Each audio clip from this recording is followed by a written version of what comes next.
El piano estaba cubierto de polvo. Llevaba 7 años cubierto de polvo, desde el día en que mi madre murió y nadie en esta mansión volvió a tocarlo. 7 años de silencio donde antes había música.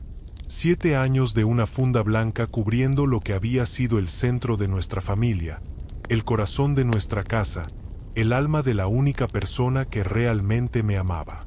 Me llamo Valentina Reyes Montoya. Tengo 31 años, soy la directora ejecutiva de Grupo Montoya, el conglomerado empresarial más grande de América Latina. Tengo 27,000 empleados, propiedades en 12 países, y una fortuna que los periódicos insisten en publicar en sus portadas como si fuera lo único interesante de mí. Quizás lo es. Quizás sin el dinero, sin el apellido, sin el poder heredado de mi padre y el talento heredado de mi madre, no sería nadie especial. Solo otra mujer de 31 años con el corazón frío y el alma vacía. Fría. Ese es el adjetivo que más se usa para describirme. La reina de hielo de los negocios, me llamó una revista el año pasado.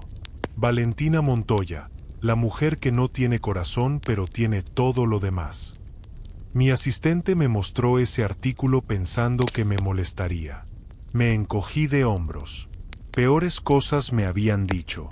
Esta mañana había comenzado como todas, levantarme a las 5, revisión de reportes financieros mientras tomaba café negro, videoconferencia con mi equipo en Europa, luego el desayuno sola en el comedor de 18 sillas diseñado para familias que nunca tengo. Pero algo estaba diferente hoy. Hoy, alguien había entrado al salón de música. Escuché los pasos cuando subía las escaleras hacia mi oficina. Pasos que no reconocía, viniendo de una habitación que permanecía cerrada siempre. Me detuve en el pasillo, mi corazón haciendo algo extraño en mi pecho. Nadie entraba al salón de música. Era una regla no escrita pero absoluta en esta casa. Los empleados lo sabían. Los pocos visitantes que teníamos lo sabían. Hasta mi padre, cuando todavía vivía aquí antes de mudarse a Europa con su nueva esposa, lo sabía. Caminé hacia la puerta cerrada del salón, con la mano en la manija, luego me detuve. ¿Por qué me detenía? Era mi casa, era mi salón, era mi piano, era el piano de mi madre. Abrí la puerta. Era uno de los trabajadores de mantenimiento. Un hombre joven, tal vez de mi edad o un poco mayor, arrodillado junto al piano, no tocándolo sino examinando una de las patas que obviamente estaba dañada. Tenía herramientas esparcidas a su alrededor con cuidado, una linterna pequeña y un cuaderno donde estaba tomando notas. Levantó la vista cuando entré. Ojos oscuros, piel bronceada por el sol, manos que hablaban de trabajo físico real. Su ropa era simple y limpia, overol azul marino con el logo de la empresa de mantenimiento que contrataba regularmente para la mansión. «Buenos días», dijo, sin la deferencialidad excesiva que la mayoría de las personas usaban conmigo. Solo un saludo simple y directo. «Soy el técnico nuevo. Me enviaron a revisar los muebles en los salones que no se usan. Hubo una filtración de agua el mes pasado y querían verificar que no hubiera daños estructurales». Lo miré en silencio por un momento. Había algo en su voz, musical, casi, con una cadencia particular que no podía ubicar. «Este salón no se usa», dije finalmente, «pero tampoco es para que entren sin permiso». No se inmutó. «Lo entiendo. Si prefiere que regrese otro día con autorización específica». «Hay daños», interrumpí. «Una de las patas está doblada. Daño por humedad en 2 de las esquinas de la caja de resonancia. Nada que no se pueda reparar, pero si se deja, podría volverse serio». Hizo una pausa, y luego, con una delicadeza que me sorprendió, añadió: «Es un instrumento extraordinario. Este Ingway de cola de 1923. Uno de los mejores que se fabricaron ese año». Lo miré más cuidadosamente. «¿Cómo sabes eso?». El número de serie, dijo simplemente, señalando el interior del piano donde efectivamente había una placa de metal. Y la calidad del sonido que daría si alguien lo tocara. Se puede escuchar incluso sin tocarlo, en cierta forma. En la forma en que está construido, en los materiales. Nadie lo toca, dije. Lo sé, respondió, y había algo en su voz que hizo que lo mirara de nuevo. No pena, no curiosidad morbosa, algo más parecido a comprensión. Los pianos son como personas. Necesitan ser usados, escuchados. Cuando se quedan en silencio mucho tiempo, se entristecen. Debí reírme. Debí decirle que era ridículo antropomorfizar un instrumento musical. Pero algo en sus palabras me golpeó en un lugar que normalmente mantenía bien blindado. Haz las reparaciones necesarias, dije finalmente. Y cuando termines, sal de esta habitación y no vuelvas a entrar sin que yo te lo indique. Por supuesto, respondió, volviendo a su trabajo.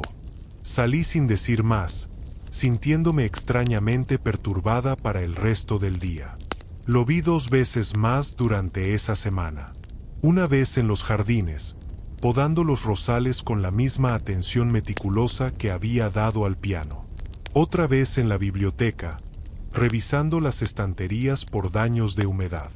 Cada vez que lo veía, había algo en su postura, en sus movimientos, que me hacía prestar atención sin querer. El viernes, recibí el reporte de la empresa de mantenimiento. Las reparaciones al piano habían sido completadas. La pata enderezada. Los daños por humedad tratados. También había una nota adicional al final del reporte técnico, escrita con la letra clara y ordenada del técnico nuevo. Nota adicional.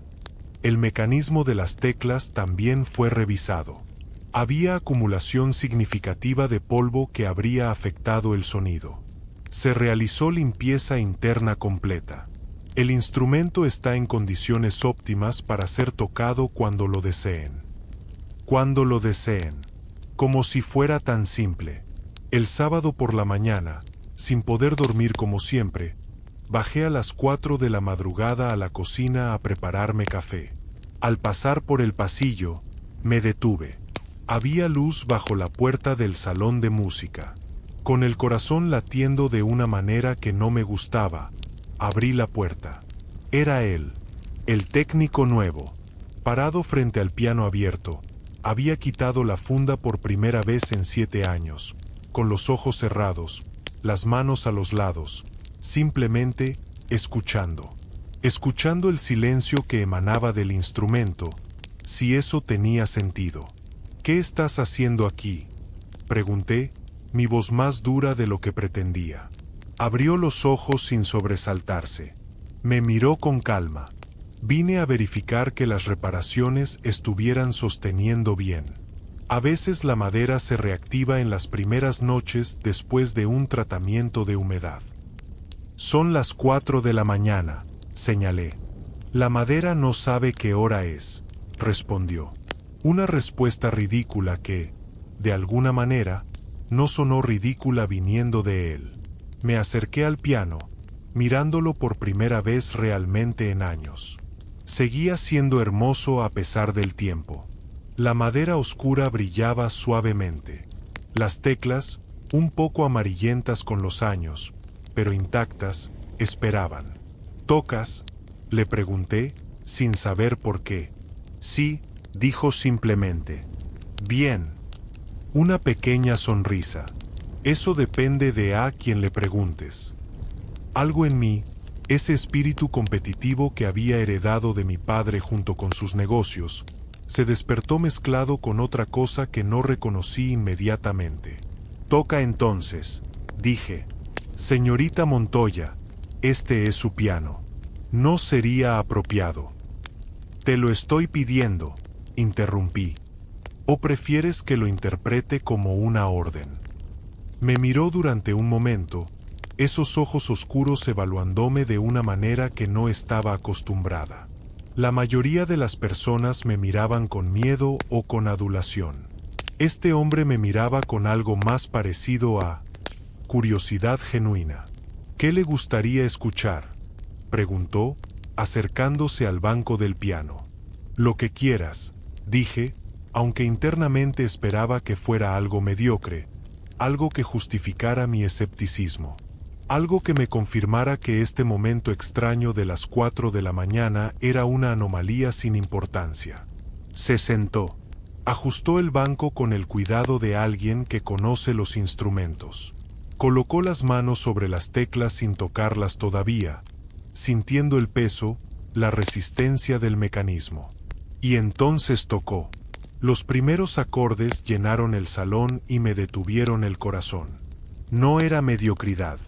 Era Chopin, el nocturno en mi bemol mayor, Op. 9 no 2, la pieza que mi madre tocaba cuando yo tenía pesadillas de niña. La música que me traía de vuelta desde cualquier oscuridad. La melodía que había estado ausente de esta casa durante 7 años de silencio y duelo. Lo tocaba perfectamente. No solo correctamente, perfectamente, con una comprensión emocional que muchos pianistas profesionales pasan décadas intentando encontrar.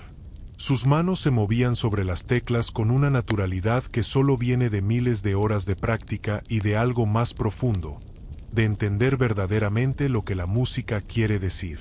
Sentí algo romperse en mi pecho. Las lágrimas llegaron antes de que pudiera detenerlas, lo cual era humillante y aterrador porque yo no lloraba. Nunca lloraba. Había decidido no llorar el día del funeral de mi madre y había mantenido esa decisión por 7 años. Pero esta música, en este piano, en esta habitación donde mi madre había vivido más plenamente que en cualquier otro lugar, era demasiado. Me volteé antes de que pudiera verme llorar. Pero era demasiado tarde. Dejó de tocar. Lo siento, dijo en voz baja. No debí. Sigue tocando, dije, mi voz rota de maneras que odiaba. Por favor. Siguió tocando, y yo me quedé parada en la oscuridad del salón, con las lágrimas corriendo por mi cara en silencio, escuchando la música de mi madre resurgir de las manos de un extraño que de alguna manera la conocía. Cuando terminó, hubo un silencio largo y cargado. ¿Cómo se llama?, pregunté finalmente, sin voltearme. Andrés, respondió. Andrés Vargas. ¿Cómo aprendiste a tocar así? Mi abuela me enseñó, dijo. Era pianista. No famosa, no profesional. Solo una mujer que amaba la música y que no quería que ese amor muriera con ella. ¿Y dónde estudiaste? Un momento de silencio. No estudié formalmente. Aprendí con mi abuela, luego solo. Libros, grabaciones, práctica. Muchas horas de práctica. Finalmente me volteé. Mis ojos debían estar rojos, mi compostura destruida, mi máscara completamente caída. Me miró sin incomodidad, sin mirar hacia otro lado como la mayoría haría. ¿Por qué eres técnico de mantenimiento?, pregunté directamente. Porque tengo que comer, respondió con simplicidad. La música no paga facturas cuando eres desconocido. El mantenimiento sí. Era una respuesta honesta y directa. Sin excusas, sin autocompasión. Solo la realidad práctica de una vida con recursos limitados. Toca otra vez mañana, dije, a una hora razonable. ¿Es una orden?, preguntó con esa pequeña sonrisa. Es una invitación, respondí, sorprendiéndome a mí misma. Salí del salón sin decir más, subí a mi habitación, me metí en mi cama, y lloré por primera vez en 7 años. No por Andrés Vargas. No exactamente. Lloré por mi madre, por el piano silencioso, por los 7 años de música robada. Por la niña que era cuando esa música llenaba esta casa y hacía que todo pareciera posible. La semana siguiente, Andrés tocó 3 veces. Yo siempre encontraba una razón para estar cerca: trabajo en la sala adjunta, café matutino que casualmente tomaba en el pasillo, aunque nunca entraba mientras él tocaba. Solo escuchaba desde afuera. Era extraordinario. Cada sesión era diferente. Chopin, Bach, Debussy, Beethoven, y a veces composiciones que no reconocía y que presumí eran propias. Música que contaba historias, que construía mundos, que hacía exactamente lo que la buena música siempre hace. Te recordaba que eras humano. Mis empleados notaron el cambio en mi humor. Carolina, mi asistente de 6 años que conocía mis estados de ánimo mejor que yo misma, me miró un martes con una expresión de genuina sorpresa. ¿Está bien, señorita Valentina?, preguntó. Se ve diferente. Estoy igual que siempre, respondí. Sonrió 2 veces esta mañana, dijo. Solo esta mañana. No respondí, pero no pude evitar sonreír una tercera vez, lo cual era absolutamente inaceptable y completamente involuntario. El punto de quiebre llegó el jueves siguiente. Habíamos invitado a varios ejecutivos y sus familias a una cena de negocios en la mansión. Era un evento semestral que odiaba pero que era necesario, mezcla de negociación y teatro social que los negocios de mi nivel requerían. 40 personas llenando mis salones, bebiendo mi vino, usando mi apellido. Andrés había sido asignado junto con otros empleados para ayudar con la logística del evento, mover muebles, instalar iluminación adicional, asegurarse de que todo estuviera perfecto. Lo vi trabajando con eficiencia callada, tan diferente de todos los demás en la habitación con sus trajes y sus risas performativas.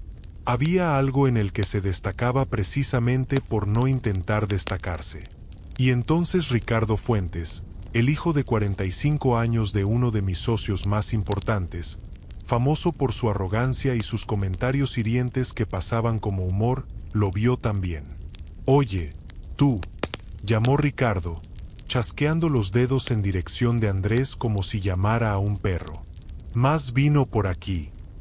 Andrés fue, sin molestarse, sirvió el vino con cortesía profesional. «¿Sabes tocar eso?», preguntó Ricardo, señalando hacia el salón de música cuya puerta estaba abierta esa noche por primera vez en años. Se podía ver el piano desde donde estaban. «Algo», respondió Andrés. Ricardo se rió, volteándose hacia el grupo a su alrededor. «El mesero sabe tocar piano. Oigan todos, el mesero sabe tocar piano». Se rió más fuerte, invitando a otros a reírse con él. Algunos lo hicieron. Otros miraron con incomodidad. «¿Qué sabes tocar?», insistió Ricardo. «¿Cumpleaños feliz? El himno nacional». Andrés no respondió, simplemente comenzó a retirarse. «Espera», dijo Ricardo, claramente disfrutando su poder de retener a este hombre que necesitaba su trabajo. «Si tocas ese piano ahora, frente a todos, algo real, algo bueno, yo te doy $100 de propina». Hubo murmullos, algunos de diversión, algunos de incomodidad. Fue entonces cuando lo dije. Dios, como desearía no haberlo dicho. Pero algo en mí, ese impulso de reaccionar, de provocar, de ver qué pasaba, tomó control antes de que mi mente pudiera intervenir. «Si tocas ese piano y lo haces bien», dije, elevando mi voz lo suficiente para que todos escucharan, «me caso contigo». Silencio absoluto. Todos me miraron. Luego miraron a Andrés. Luego me miraron a mí de nuevo. Ricardo se rió, nervioso ahora, sin entender el juego. «Valentina, eso es». «Una apuesta», dije, mirando directamente a Andrés. «Si tocas ese piano y convences a todos en esta habitación de que eres extraordinario, me caso contigo. Si no, Ricardo consigue su diversión». Era absurdo. Era impulsivo. Era completamente impropio de la directora ejecutiva que se suponía era. Pero había algo en los ojos de Andrés cuando me miró. Sin miedo, sin humillación, solo esa evaluación calmada que ya conocía, que me hizo no retractarme. ¿Qué gano yo si toco mal?, preguntó. Me sorprendió la pregunta. ¿Qué?, dije. ¿Qué pierdo si no los convenzo?, clarificó. Las apuestas van en dos direcciones.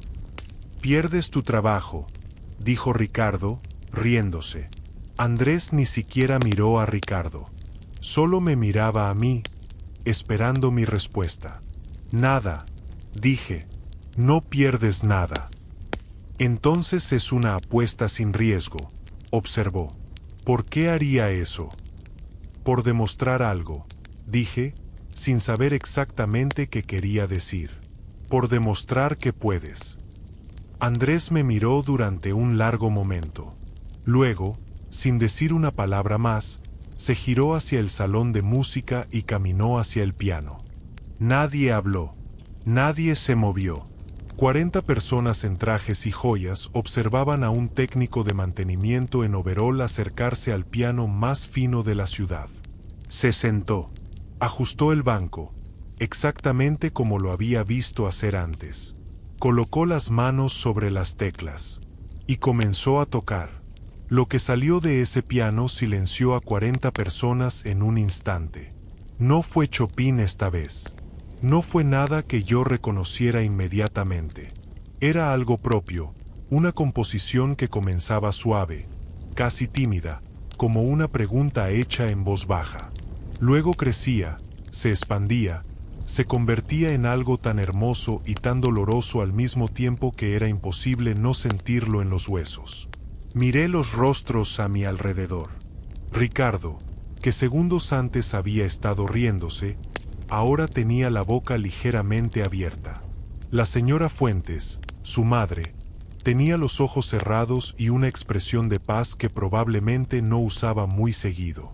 Dos de mis ejecutivos más duros, hombres que habían sobrevivido negociaciones brutales sin pestañear, miraban el piano con algo parecido al asombro.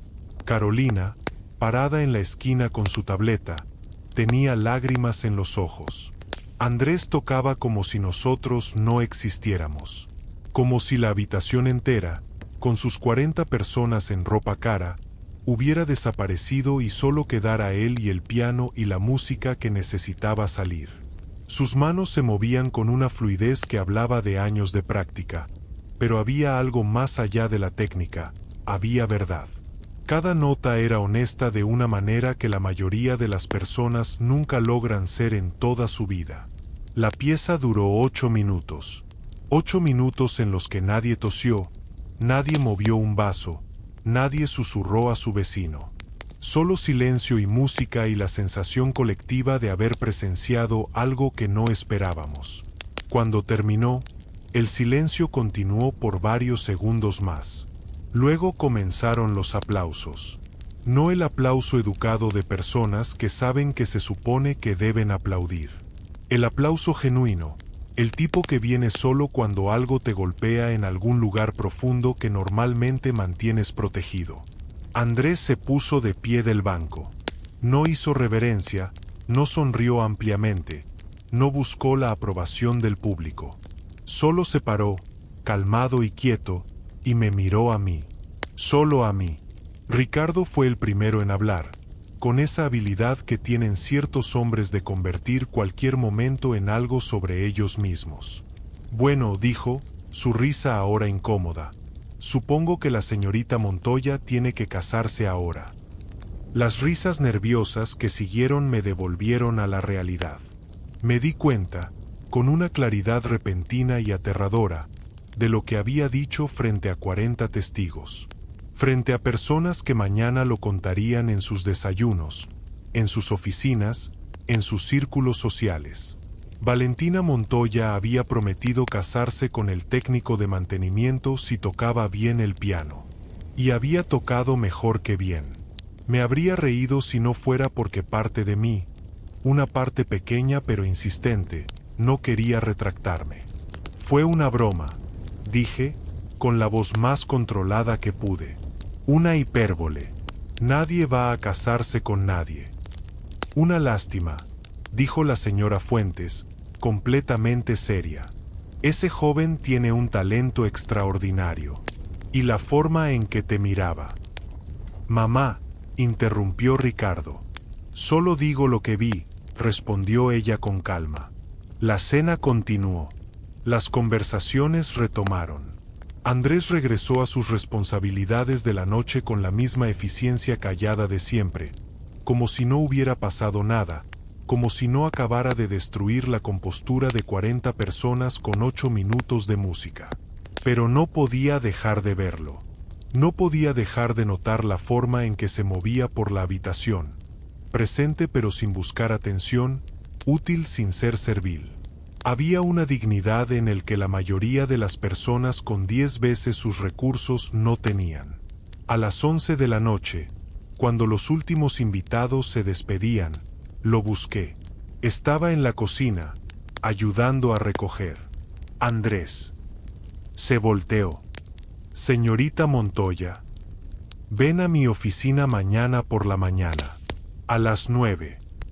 Una pausa breve. Debo traer mis herramientas. No, dije. Solo ven. Dormí mal esa noche. Soñé con el piano y con mi madre y con música que no podía terminar de escuchar porque siempre me despertaba justo antes del final. A las 6 de la mañana me rendí, me levanté y pasé 3 horas intentando trabajar sin poder concentrarme en nada. A las 9 en punto, Andrés tocó la puerta de mi oficina. Entró sin la gorra de trabajo, con ropa simple pero limpia, jeans oscuros, camisa de botones blanca arremangada en los codos. Se veía completamente diferente y exactamente igual. La misma postura, los mismos ojos, la misma calma que empezaba a reconocer como característica fundamental de su persona. Siéntate, dije. Se sentó, sin incomodidad pero sin familiaridad excesiva. El equilibrio exacto. Quiero saber quién eres realmente, dije directamente, sin preámbulos. Así era como manejaba las conversaciones importantes, directo al punto, sin tiempo perdido. Ya sabe quién soy, respondió. Andrés Vargas, técnico de mantenimiento. No, dije. Quiero decir quién eres realmente.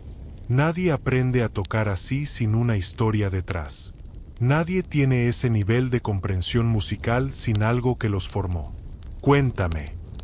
Me miró durante un momento, evaluando no si podía confiar en mí, sino si yo podía manejar la verdad. Lo sentí en su mirada. Nací en Veracruz, comenzó finalmente. Mi padre era pescador. Mi madre cosía ropa ajena.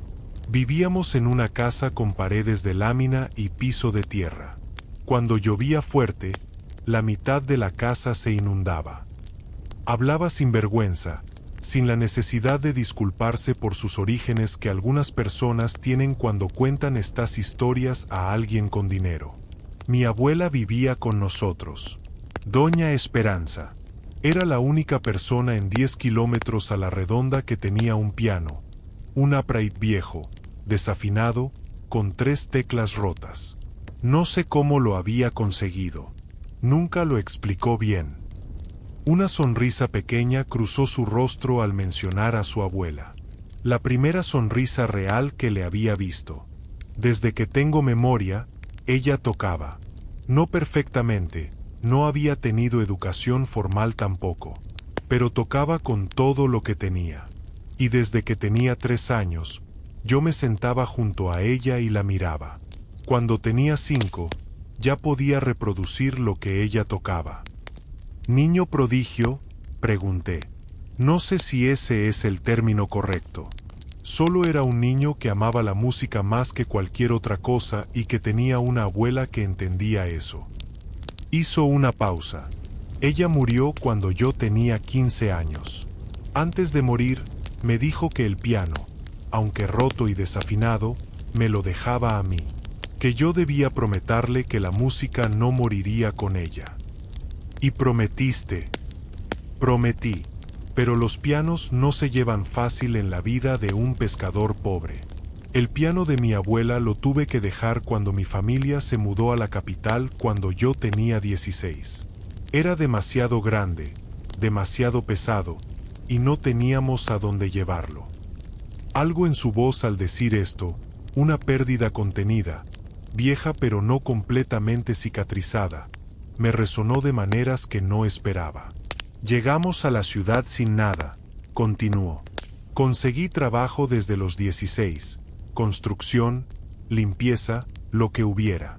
Estudié en las noches para terminar la secundaria. Luego la preparatoria. Luego conseguí una certificación técnica. Mientras tanto, practicaba música en cualquier piano que encontrara, iglesias, escuelas, centros comunitarios. Cualquier lugar que me permitiera sentarme frente a un instrumento por una hora. ¿Nunca intentaste la música profesionalmente?, pregunté. Lo intenté. Mandé grabaciones a conservatorios, a agencias, a productoras. Las respuestas que llegaron, cuando llegaron, eran siempre las mismas. Talento interesante pero sin formación formal. Sin contactos en la industria. Sin el perfil adecuado. Una pausa. Sin el perfil adecuado, es una manera elegante de decir que no tenía el apellido correcto ni la cuenta bancaria correcta. Sus palabras aterrizaron en mi pecho con un peso que no esperaba. Yo había heredado exactamente lo que él no tenía: el apellido, la cuenta, el perfil. Y durante años lo había dado por sentado con la misma naturalidad con que se da por sentado el aire. ¿Y te rendiste?, pregunté. No me rendí con la música, dijo. Me rendí con la industria musical. Son cosas diferentes. Sigo tocando. Sigo componiendo.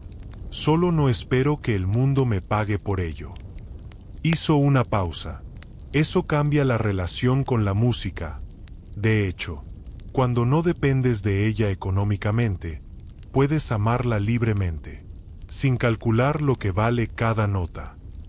Era una perspectiva que nunca había considerado.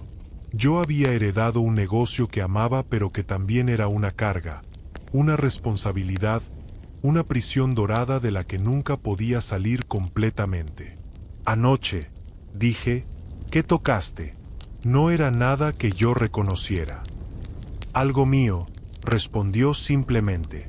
Algo que compuse hace un año, más o menos. Tiene nombre. Una pausa más larga esta vez. Le llamo 7 años de silencio, punto. El aire entre nosotros cambió. ¿Cómo se llama?, pregunté, aunque lo había escuchado perfectamente. 7 años de silencio, repitió, mirándome directamente. Lo compuse después de notar que el piano de esta casa no había sido tocado en mucho tiempo. Hay algo en un instrumento sin tocar que cuenta una historia, si sabes escuchar. Este contaba una historia de amor y de pérdida y de alguien que todavía no ha encontrado la manera de dejar ir ninguna de las dos cosas. El silencio que siguió fue el más largo y más cargado de toda la mañana. Eso fue una intromisión, dije finalmente, aunque sin la dureza que normalmente habría usado. Sí, concordó. Lo siento. No lo sientes, observé. Una sonrisa pequeña. No completamente. Debería haberlo despedido en ese momento. Debería haberle dicho que su tiempo en esta casa había terminado y que buscara otro contrato. Era lo que habría hecho el año pasado, el mes pasado, incluso la semana pasada. En cambio, dije, ¿cuánto te pagan en la empresa de mantenimiento? Mencionó una cifra que me hizo internamente apagar las luces. Quiero contratarte, dije. Sus cejas se levantaron ligeramente. ¿Para qué? Para tocar, dije. Para mantener el piano en condiciones. Para asegurarte de que esa habitación no vuelva a tener 7 años de silencio. ¿Solo tocar?, preguntó, y había algo en la pregunta que sugería que entendía que había más detrás de la oferta. Por ahora, solo tocar, respondí. Pensó durante un momento. Puedo tocar lo que quiera. Dentro de lo razonable. Puedo tocar a las horas que quiera. Dentro de lo razonable. Puedo decirte cuando una idea que tienes es mala, laboralmente hablando. Eso me sorprendió. ¿Qué? Si voy a trabajar para usted directamente, quiero saber si puedo ser honesto. No grosero, pero honesto. Porque trabajo mejor cuando puedo decir lo que pienso. Lo miré durante un momento. Era una condición extraordinaria para alguien que venía de donde venía, pidiendo lo que en la mayoría de las relaciones laborales equivaldría a un suicidio profesional. Puede ser honesto, dije finalmente. Entonces acepto. Las siguientes semanas fueron las más extrañas y más vívidas de mi vida reciente. Andrés llegaba cada día, ya no en overol sino con su ropa simple habitual, y tocaba por horas en el salón de música. Yo trabajaba en mi oficina con la puerta abierta, escuchando, y me di cuenta de que era más productiva que en años. Algo en tener música de fondo, música real y honesta y sin calcular, me abría partes del cerebro que normalmente mantenía cerradas. Pero también empezamos a hablar. Al principio brevemente, él pasaría por mi oficina a buscar agua o café y yo haría un comentario sobre lo que había tocado esa mañana. Él respondería, la conversación se extendería 5 minutos. Luego 10. Luego 1 hora. Hablaba con una honestidad que era refrescante e irritante en proporciones iguales. No me adulaba. No estaba de acuerdo conmigo automáticamente. Cuando tenía una opinión diferente a la mía, la decía con calma y con razones. Estás equivocada sobre el concierto benéfico, me dijo un día, cuando le conté sobre un evento que planeaba cancelar. Explícate, dije, más por curiosidad que porque pensara que tenía razón. Los conciertos benéficos no son sobre el dinero que recaudan. Son sobre hacer que las personas ricas se sientan conectadas a algo más grande que ellas mismas. Cuando cancelas eso, no solo cancelas un evento, cancelas esa conexión. Y las personas desconectadas toman peores decisiones. Para sus comunidades, para sus negocios, para todos. Lo miré. ¿Desde cuándo eres experto en filantropía corporativa? No soy experto, dijo. Solo observo. Es lo que hace la música. Te enseña a observar lo que está debajo de la superficie. No cancelé el concierto. Carolina me buscó a la semana siguiente con esa expresión que reconocía como precursora de una conversación que no me gustaría tener. La gente está hablando, dijo. La gente siempre habla, respondí. Están hablando de él, aclaró. De Andrés. De la apuesta de la cena. Hay artículos en línea. Señorita Valentina. Titulares.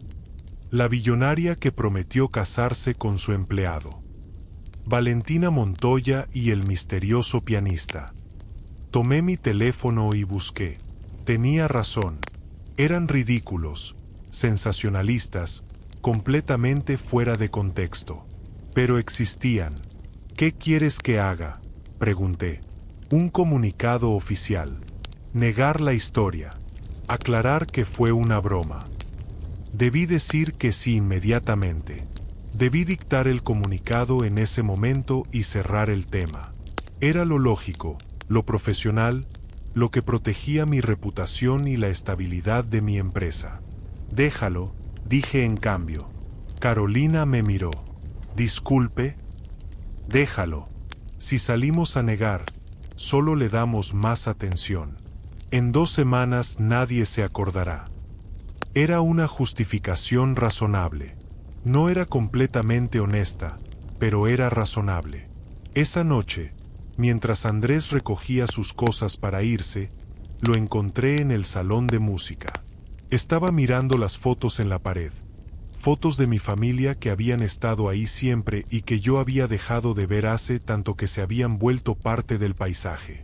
Es ella, ¿verdad?, dijo, señalando una foto de mi madre joven, sentada en ese mismo piano, sonriendo a la cámara. Sí, dije. ¿Cómo se llamaba? Lucía, respondí. Lucía Reyes de Montoya. Tocaba bien. Mejor que bien. Era extraordinaria. No profesionalmente. Mi padre nunca lo habría permitido. Decía que no era apropiado para alguien de su posición.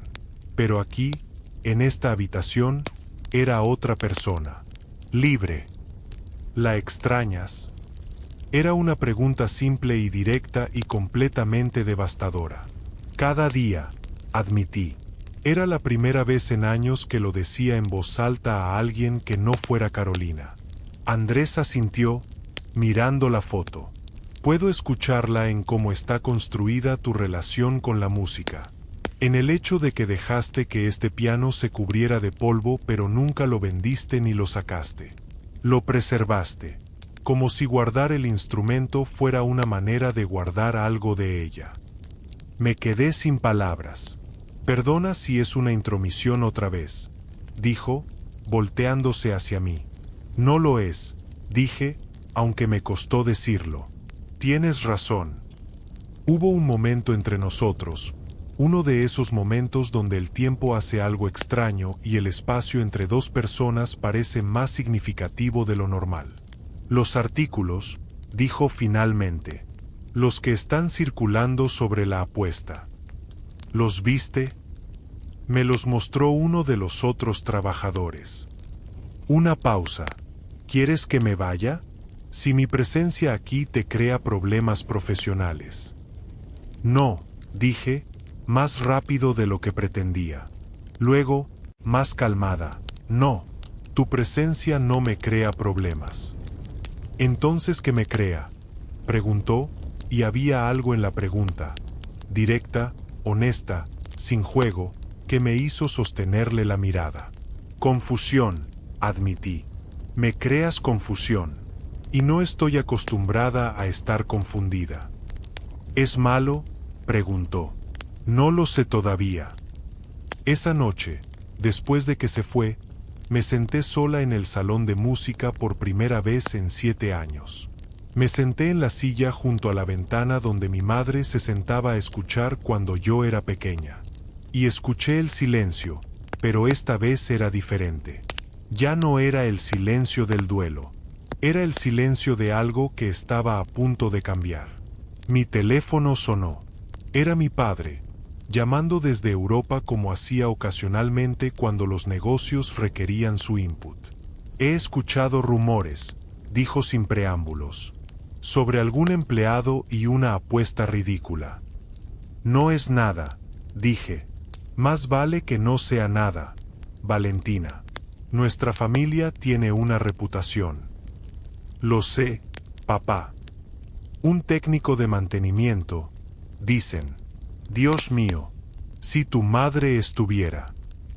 No la uses para hacer tu punto, interrumpí, con más dureza de la que pretendía.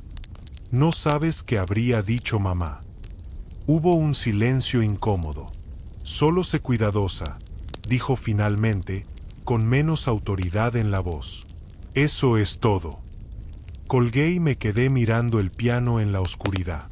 Y pensé en lo que habría dicho mi madre. Mi madre que había sacrificado su música por las expectativas de los demás. Mi madre que había elegido lo apropiado sobre lo verdadero en cada momento importante de su vida. Mi madre que se había sentado en este piano solo en las noches cuando nadie más escuchaba, viviendo su verdad solo en secreto. ¿Qué habría dicho? Creo que habría dicho, no cometas mis errores. Esa noche no dormí pensando en las palabras de mi padre, en la reputación, en lo apropiado, en todo lo que se suponía que debía ser Valentina Montoya, directora ejecutiva, heredera del imperio, la reina de hielo que nunca cometía errores sentimentales.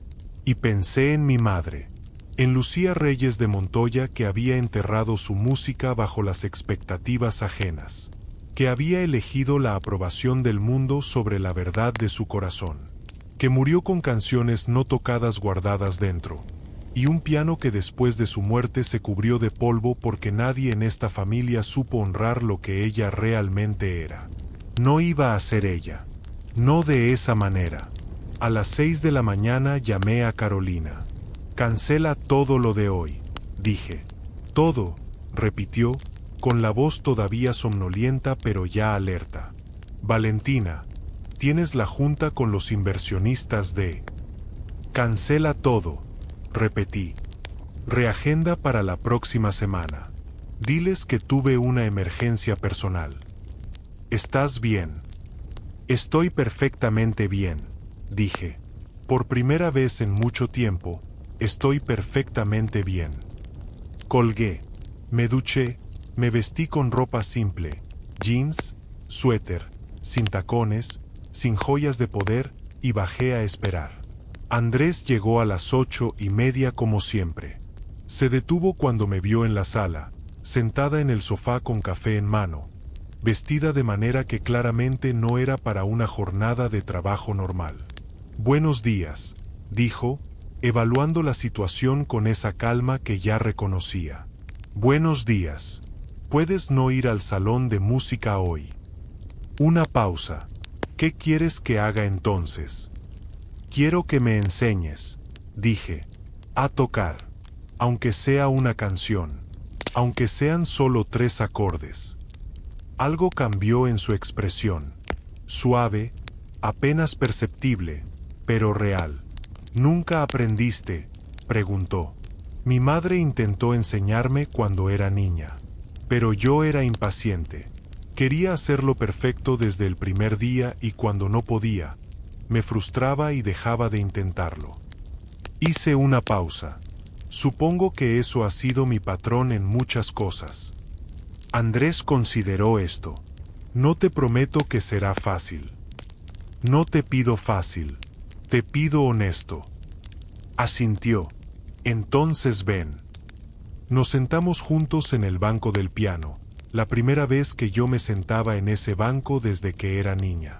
El cuero estaba frío, el piano enorme visto desde este ángulo, las teclas extendiéndose en ambas direcciones como un horizonte de posibilidades.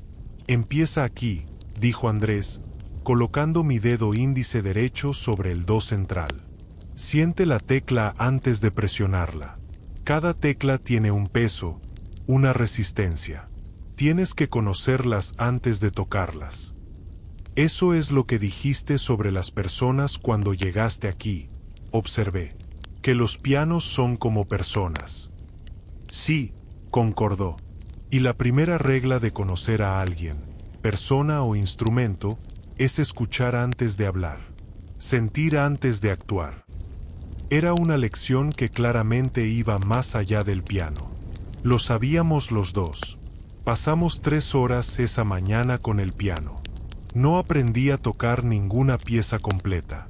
Aprendí escalas, la posición correcta de las manos, cómo el peso de los brazos se transfiere a los dedos. Aprendí que la música, como los negocios, requiere tanto técnica como intuición, y que ninguna de las dos sola es suficiente.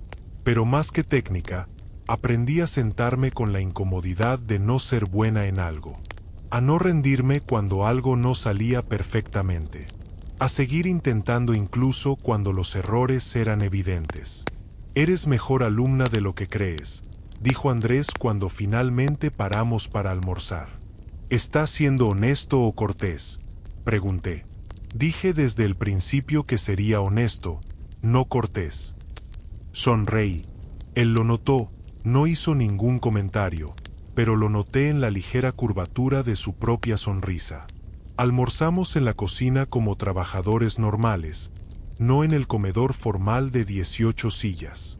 Era la primera vez que yo almorzaba en la cocina de mi propia casa. El cocinero, don Ernesto, nos sirvió con la misma eficiencia de siempre, aunque sus ojos reflejaban una sorpresa que intentaba mantener profesional. ¿Qué piensas de los artículos?, le pregunté a Andrés mientras comíamos. No necesité especificar cuáles artículos. Lo sabía. ¿Quieres saber honestamente? Siempre. Creo que te asustaron más de lo que esperabas, dijo. No porque te importe lo que digan de ti, estás acostumbrada a eso, sino porque te hicieron ver en papel algo que estabas sintiendo en privado, y verlo escrito lo hizo real de una manera que resultó incómoda. Lo miré durante un largo momento. ¿Y tú? ¿A ti qué te parecieron? Me parecieron irrelevantes, dijo simplemente. Lo que importa no está en los artículos. ¿Qué importa entonces? Me miró directamente. Lo que somos realmente el uno para el otro, no lo que el mundo especula. ¿Y qué somos?, pregunté, aunque tenía miedo de la respuesta. Todavía lo estamos descubriendo, dijo. No. Era la respuesta más honesta que alguien me había dado en años sobre cualquier cosa. Esa tarde, mi padre llamó de nuevo, esta vez con menos diplomacia. He recibido llamadas de 3 miembros de la Junta, dijo. Están preocupados. Dicen que cancelaste la reunión con los inversionistas sin explicación, que estás distrayéndote con una persona, interrumpí. Me estoy distrayendo con una persona, papá, como hacen los seres humanos normales. Valentina, no somos personas normales. Mamá lo era, dije. Debajo de todo lo que le construiste encima, era una persona normal que quería tocar su piano y vivir su verdad. Y nunca se lo permitiste. Y ahora está muerta y yo estoy aquí preservando su piano como si fuera una reliquia en lugar de usarlo.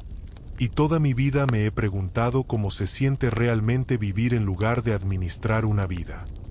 El silencio al otro lado fue diferente esta vez. Más pesado. No es justo usar a tu madre en este argumento, dijo finalmente, pero su voz había perdido la autoridad.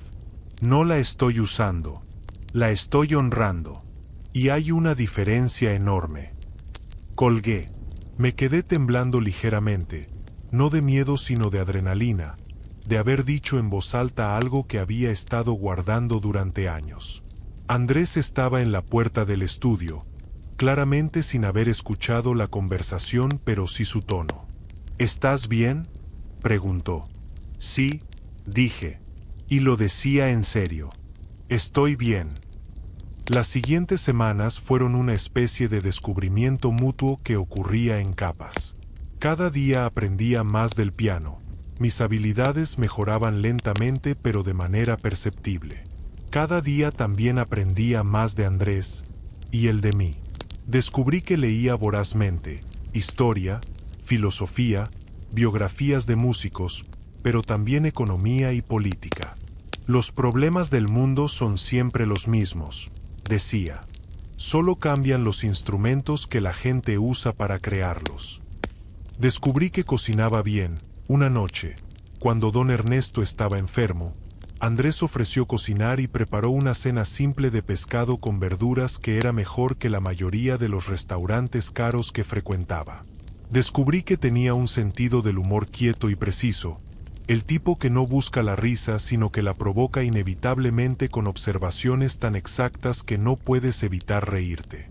Y descubrí algo que no esperaba, que en su presencia, yo era más yo misma de lo que había sido en años. Menos Valentina Montoya la directora ejecutiva, menos la heredera, menos la reina de hielo. Solo Valentina, la niña que lloraba escuchando a su madre tocar el piano. La mujer que extrañaba la música y no lo sabía hasta que regresó a su vida. Un mes después de aquella noche en la cena, Andrés llegó al piano con algo diferente en su expresión. Más serio, más concentrado. Quiero tocarte algo, dijo. Algo nuevo. Algo que compuse esta semana. Me senté en mi silla habitual. Ya tenía una silla habitual en el salón de música. Algo impensable hacía 2 meses. Tocó. Era diferente de todo lo que le había escuchado antes. Más compleja, más rica en capas, pero también más vulnerable. Había momentos donde la melodía casi se quebraba, como una voz que lucha por mantener la compostura. Y momentos donde se abría completamente, sin defensa, sin distancia. Cuando terminó, estaba inmóvil. ¿Tiene nombre?, pregunté, como siempre. Todavía no, dijo. Pensé que quizás tú querrías nombrarlo. Me quedé mirándolo, entendiendo el peso de esa oportunidad. Primera luz, dije finalmente, porque así me sentí escuchándola, como la primera luz después de una noche muy larga. Algo en su rostro se suavizó de una manera que nunca había visto. Es perfecto. Fue ese momento, no uno dramático sino uno quieto y completamente real, donde supe que lo que sentía por Andrés Vargas no era confusión. Era algo mucho más simple y mucho más aterrador. Era amor, del tipo que construye en lugar de consumir, del tipo que hace mejores a las personas en lugar de dependientes. Pero antes de que pudiera hacer nada con esa realización, llegó la crisis. La junta directiva convocó una reunión de emergencia. Los miembros más conservadores, liderados por Fuentes padre, el padre de Ricardo, habían decidido que la situación con Andrés representaba un riesgo para la reputación corporativa y habían redactado una moción formal para discutir mi capacidad de juicio. Carolina me entregó los documentos con expresión de disculpa en el rostro. ¿Cuándo es la reunión?, pregunté. Mañana a las 10. Pasé esa tarde preparando mi posición. No para defenderme, nunca me defendía, atacaba, sino para aclarar exactamente quién tenía el poder real en esta situación. Era accionista mayoritaria. Nadie podía quitarme mi posición sin mi cooperación. Pero podían hacer el ambiente insostenible, podían crear presión pública, podían convertir mi empresa en un campo de batalla. Andrés llegó al salón de música esa noche más tarde que de costumbre y me encontró con documentos esparcidos por el suelo. La junta, dijo, sin necesidad de más explicación. Sí. Se sentó en el suelo frente a mí, mirando los papeles sin tocarlos. ¿Qué vas a hacer? Ganar, dije. ¿Cómo? Recordándoles quién construyó esta empresa. No mi padre, lo sé, fui yo. Cada proyecto importante de los últimos 8 años fue mi iniciativa. Cada expansión, cada alianza, cada decisión que triplicó el valor de sus acciones fue mía. Hice una pausa. Tienen miedo porque no entienden lo que estoy haciendo. La gente siempre tiene miedo de lo que no entiende. ¿Y qué estás haciendo?, preguntó Andrés. Lo miré. Era la pregunta real, debajo de todas las otras preguntas. Viviendo, dije. Finalmente, después de años de administrar mi vida en lugar de vivirla, estoy viviendo. ¿Y yo?, preguntó, su voz completamente tranquila pero con algo debajo. ¿Soy parte de esa vida? ¿O soy el catalizador que te ayudó a encontrarla y eventualmente te alejarás porque ya no me necesitas? Era la pregunta más honesta que alguien me había hecho sobre nosotros. No te necesito, dije, y vi algo tensarse en él antes de continuar. Lo que necesitaba, volver a la música, aprender a sentir, dejar de vivir solo en mi cabeza, ya lo encontré. Eso es permanente ahora, no depende de que tú estés aquí. Hice una pausa deliberada. Pero te quiero. Eso es diferente de necesitar. Te quiero porque eres extraordinario. Porque eres honesto. Porque me ves sin filtros y dices lo que ves sin calcular el costo. Porque hiciste que este piano volviera a sonar y en el proceso me hiciste sonar a mí también. El silencio después de esas palabras fue diferente de todos los silencios anteriores. Más lleno, más real. Valentina, dijo finalmente, mi nombre en su voz sonando diferente de como lo había escuchado antes. Estoy enamorado de ti desde que tocaste el do central por primera vez y pusiste una cara de concentración tan absoluta que parecías descifrar los secretos del universo. Me reí, una risa real, completa, sin calcular. Eso fue hace 3 semanas, dije. El amor no necesita mucho tiempo cuando es real, respondió. Esa noche, en ese salón de música donde todo había comenzado, me besó. No dramáticamente, no como en las películas. Solo con la misma honestidad con que hacía todo, completamente presente, sin reservas, sin calcular lo que vendría después. La reunión de junta al día siguiente fue lo que esperaba. Fuentes padre lideró la carga, usando palabras como imagen corporativa y juicio ejecutivo y responsabilidad hacia los accionistas. Otros asentían con expresiones de preocupación performativa. Los dejé hablar. Escuché todo sin interrumpir. Cuando terminaron, tomé la palabra.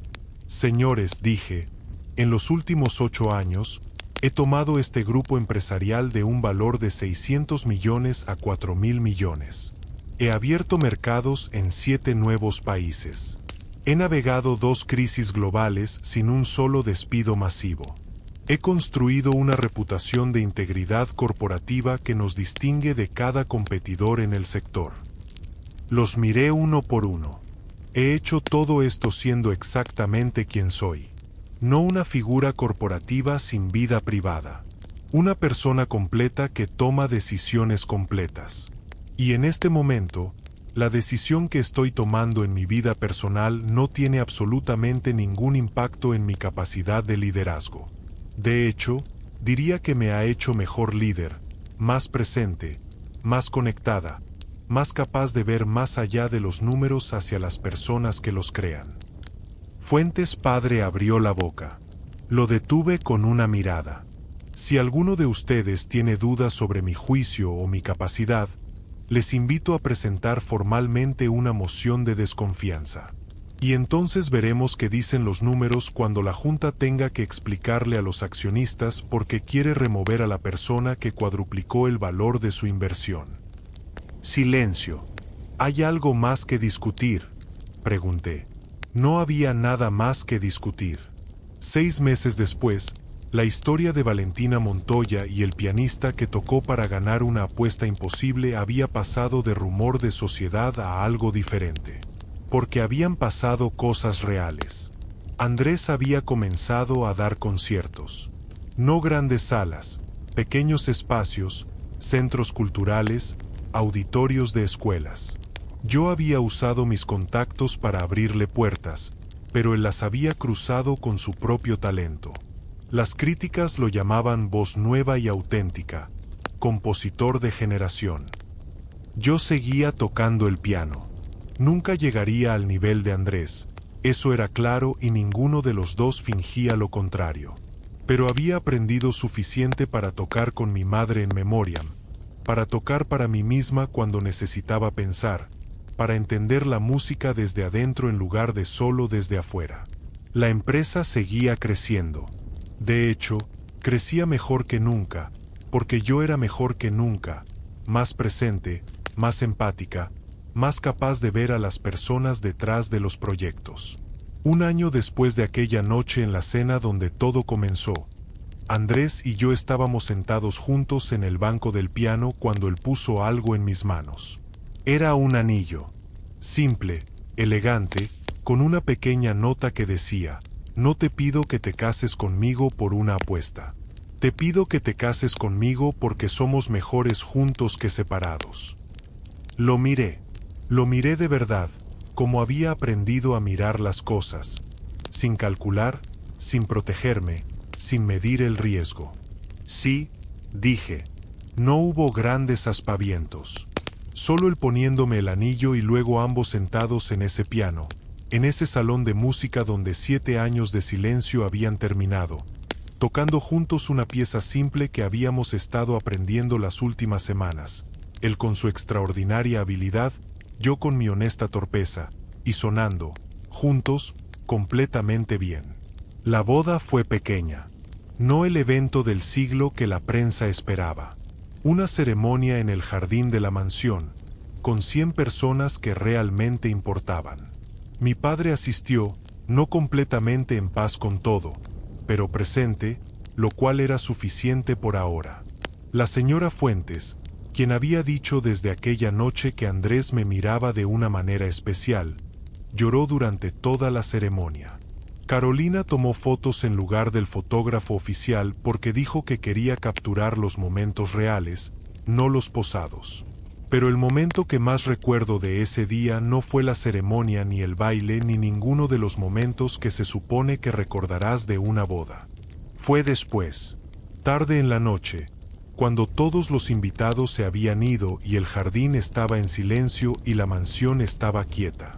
Andrés y yo en el salón de música, él tocando y yo escuchando desde mi silla, la mía, la que había reclamado como mía en los meses anteriores, con una copa de vino en la mano y el piano llenando cada rincón de un espacio que durante 7 años había estado vacío.